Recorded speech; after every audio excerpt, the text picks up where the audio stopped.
시조시에다가 선율을 얹어서 이제 노래를 이제 부르는 형식을 이제 가곡이라고 하지 않습니까? 예. 그래서 이제 가곡 같은 경우는 노래가 있으면 사실은 다른 악기들은 대금이나 피리나 이런 악기들은 예. 노래의 선율에 맞게 반주를 해주는 역할을 하는 겁니다. 그러다 보니까 대금 독주곡으로 쓰이거나 뭐 그 선율을 뭐 예. 따로 이렇게 연주가 되거나 그러지는 않지만 예. 이 선율 자체가 흐름이 굉장히 멜로디가 아주 유연하고 예. 우리가 굉장히 좋아하는 사람들이 많다 보니까 매니아들이 생기다 보니까 예. 변주가 된 곡들은 있습니다. 이 가곡 형태에서 변주가 돼서 나타난 곡들이 우리 청송곡도 사실 가곡 형태에서 나타난 곡이고 뭐 경풍년이라든지 이런 곡들도 다 가곡에서 변형이 된 변주가 된 곡으로 알려져 있습니다. 가곡에 남창이 있고 여창이 있고요.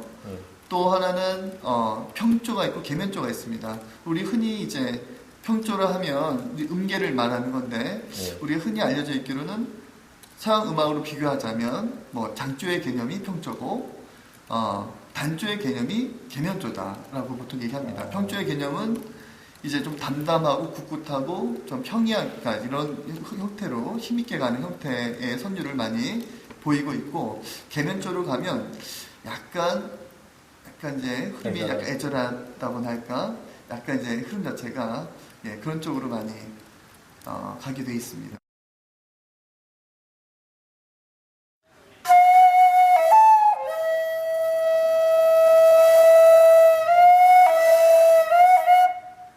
하고 맨 마지막 정간 쉼표이기 때문에 쉬면 됩니다. 근데 악보상으로는 이렇게 되어 있어요. 근데 방중황 이렇게 많이 연주 안 합니다. 간단하게 중이 하나 빠졌죠. 네. 그래서 그렇게 연주를 많이 하면 될 것 같고 두 번째 줄 오박 중에서 나오게 되는데 아래 황중태 중황태 남황중태 이렇게 악보가 밑에서 두 번 보면 황태 남황중태 이렇게 돼 있는데 그 부분은 악보를 좀 고쳤으면 좋겠어요. 황태 남황중태 태에 디귿자 모양 형태의 장식음을 넣어서 황중태를 만들어서 황태남, 황중태 이렇게 간단하게 처리를 해도 좋을 것 같아요. 그 밑에 오박을 보면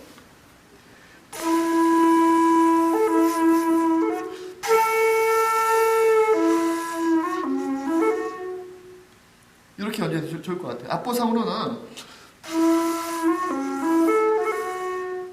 앞보상에는 이렇게 연주되어 있습니다. 두정감을 다시 한번 보면 앞보상은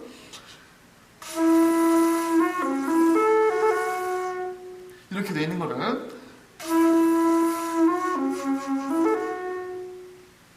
뒤에 걸로 연주했을 때 선율도 약간 자연스럽고 중간에 흔들어서 표현하기 때문에 뭐 연주하기도 더 편할 것 같습니다.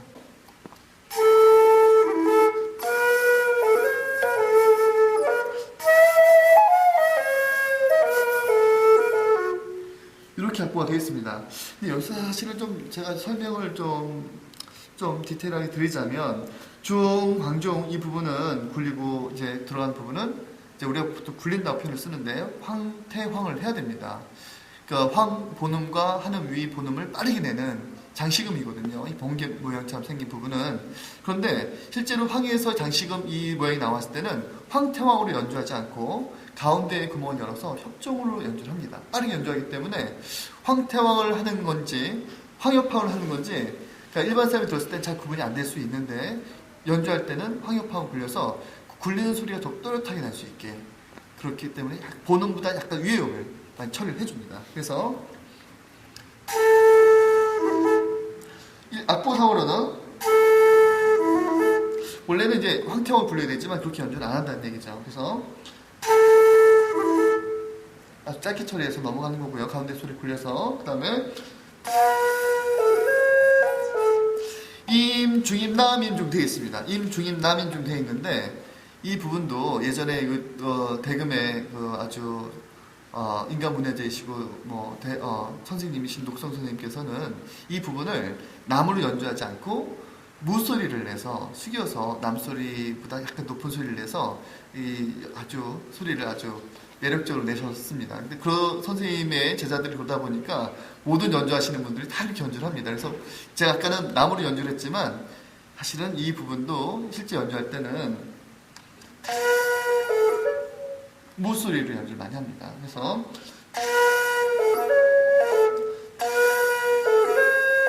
앞보상으로 이렇게 연주를 해야 되는데 악기를 무소리를 숙여서 남소리보다는 약간 높지만 약간 이제 음을 살려서 연주를 많이 합니다. 실제 연주할 때는. 그래서 다시 한번 보여드리면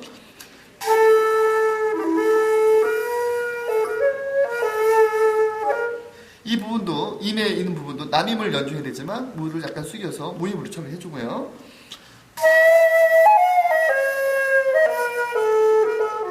황중태, 황남, 황임중, 임중태. 이 부분은 앞보대로 처리를 해줘도 좋을 것 같아요.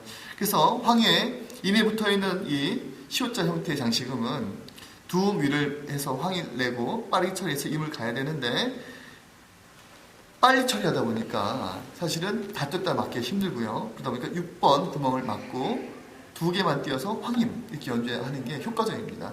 음정 차이가 많이 나지 않기 때문에 실제 연주할 때는 다 뜯다 막는 게 아니라 맨 아래 구멍을 막고 2개만 뜯다 막는 형태로 연주하면 되겠습니다. 다시 보면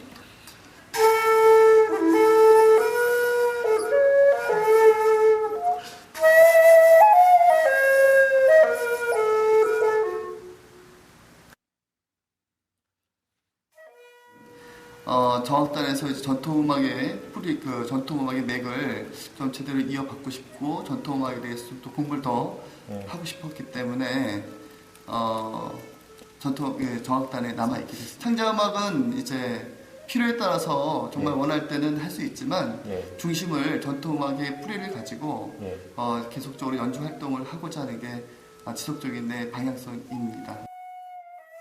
실록이라든지 뭐 여러 가지 고악보들이 문헌에 남아 있는 그런 악보들이 있습니다. 근데 그런 복원 사업을 통해서 공연장에서 공연한 적이 있었는데 실제로 우리가 복원을 할 때 그 시대 음악의 어떤 리듬 구조라든지 박자라든지 그러니까 그게 지금의 형태로 뭐 대금, 피리 이런 파트별로 나와 있는 게 아니라 한 선율로 쭉 나와 있고 악보상으로는 한 악보로 되어 있지만 예전에는 다 합주 형태로 음악을 했거든요. 이제 그런 것들을 복원할 때 지금 현재에 맞게 어떻게 복원하느냐가 참 어려운 점이 있습니다. 근데 그런 것들은 앞으로 우리가 연구를 더 해봐야 될 것 같고 더 뭐 관심이 저도 그런 쪽에 많이 있습니다. 3월 말에 이틀에 걸쳐서 정기 연주 공연이 있고요. 정악단에 한 70명 되는데 전체가 다 출연을 합니다. 공연은 1년에 한 번 아주 제일 큰 공연이라고 볼 수 있습니다. 또 하반기에는 제 개인적으로 이제 제가 음악 활동을 한 20년 넘게 국악원에서 이제 활동을 해왔는데 그래서 이제 뭐 제가 실력적으로 많이 부족하지만 발표회를 한번 하는 게 어떨까 좀 준비를 하고 있습니다. 그래서 제가 그동안에 공부했던 것들 또 전통음악의 어떤 그런 맛과 어떤 것을 전통음악을 또 매니아들한테 한번 들려주고 싶고 나름대로 좀 평가도 받고 싶고 그래서 발표회를 하반기쯤에 좀 하려고 생각만 하고 있습니다.